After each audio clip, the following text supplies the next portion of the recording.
Good morning બાલ દોસ્તો. આજે આપણે ધોરણ 5 વિષય હિન્દી એમાં 5મો પાઠ ચિડિયાઘર કી સૈર એની સમજૂતી જોઈશું. ચિડિયાઘર એટલે શું? પ્રાણી સંગ્રહાલય. પ્રાણી संग्रहालयની मुलाकात.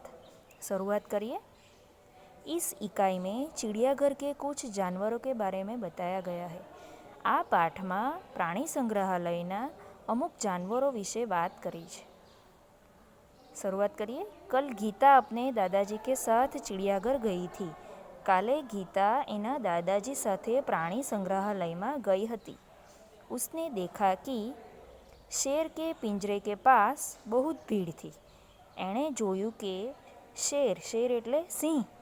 एणे जोयु के सिंहना પાંજરા પાસે ખૂબ જ ભીડ હતી. शेर गरजा तो सब डर के पीछे हट गए. સિંહે ગર્જના કરી એટલે બધા ડરીને પાછળ ખસી ગયા. સામને લોગ, આ શાનું ચિત્ર છે? બંદર. બંદર એટલે વાંદરો. सामने लोग बंदर को मूंगफली और केले खिला रहे थे. સામેના પાંજરામાં લોકો વાંદરાને મૂંગફલી એટલે सींग અને કેળા ખવડાવી રહ્યા હતા. दादाजी ने कहा, देखो वहाँ लिखा है चिड़ियाघर के जानवरों को खाना देना मना है. દાદાજીએ શું કીધું? ત્યાં જુઓ શું લખ્યું છે? પ્રાણી સંગ્રહાલયના જાનવરને ખવડાવવાની મનાઈ છે. गीता बोली, दादाजी वह देखिए काले मुंह का बंदर.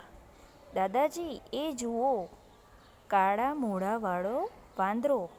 दादाजी हंस पड़े और बोले. दादाजी हंसी पड़िया अने बोलिया, बिटिया वह बंदर है. दादाजी हसीने शू बोलिया, दीकरी ए तो वांदरो छे. ए वांदरो लंगूर कहवाय. लंगूर का मुंह काला होता है. लंगूरનું મોઢું કાળું હોય છે. एक जगह गेंडा दिखाई दिया जिसकी नाक पर बड़ा सा सींग था. एक जग्याए गेंडो જોવામાં આવ્યો જેના નાક ઉપર મોટું सींगડું હતું. साथ वाले बाड़े में लंबी गर्दन वाला जिराफ धीरे धीरे टहल रहा था. બાજુના વાડામાં, બાડે એટલે વાડો, બાજુના વાડામાં લાંબી ડોકવાળો જીરાફ ધીમે ધીમે ફરી રહ્યો હતો. ગીતા દાદાજી को खींचते हुए आगे ले गई. ગીતા દાદાજીને ખેંચીને આગળ લઈ ગઈ. वहाँ ભાલુ દો पैरों पर खड़ा था. ત્યાં ભાલુ એટલે શું? રીંછ. રીંછ બે પગ ઉપર ઊભો હતો. एक तालाब में रंग बेरंगी मछली और बतख तैर रहे थे. एक तળાવમાં રંગબેરંગી માછલીઓ અને બતક તરી રહ્યા હતા. गीता ने दादाजी को दूसरी ओर इशारा करके दिखाते हुए कहा, दादाजी वह देखिए पत्थर चल रहा है. गीताए दादाजीने बीजी बाजू इशारो કરીને શું કહ્યું? દાદાજી જલ્દી જુઓ ત્યાં પથ્થર ચાલી રહ્યો छे. दादाजी उसे समझाते हुए बोले, बिटिया यह कछुआ है. कछुआ एटले शू? काचबो. दादाजीए शू कीधुं? बेटा ये तो काचबो छे. जब इसे डर लगता है तो वह अपनी गर्दन और हाथ पैर अपने खोल में छिपा लेता है. જ્યારે કાચબાને બીક લાગે છે ત્યારે પોતાની ગરદન અને હાથ અને પગને ખોલ મેં છીપા લેતા હૈ. ખોલ એટલે કાચબાની પીઠ ઉપર આવેલું કડક આવરણ. તેની અંદર એની ડોક અને હાથ પગ સંતાડી દે છે. ખોલ ઇસકા રક્ષક હૈ. એની પીઠ ઉપર આવેલું, કાચબાની પીઠ ઉપર આવેલું કડક પથ્થર જેવું આવરણ એ કાચબાનું રક્ષણ કરે છે, રક્ષક છે. ગીતા દોડકર આગે આવી. ગીતા દોડીને આગળ આવી. એક बड़े तालाब में मगर तैर रहे थे. एक मोटा तળાવમાં મગરો તરી રહ્યા હતા. जैसे ही एक मगर ने मुंह खोला, गीता ने डर कर दादाजी का हाथ पकड़ लिया। જ્યારે એક મગરે મુંહ ખોલ્યું ત્યારે ગીતા ગભરાઈને એના દાદાજીનો हाथ पकड़ी લે છે।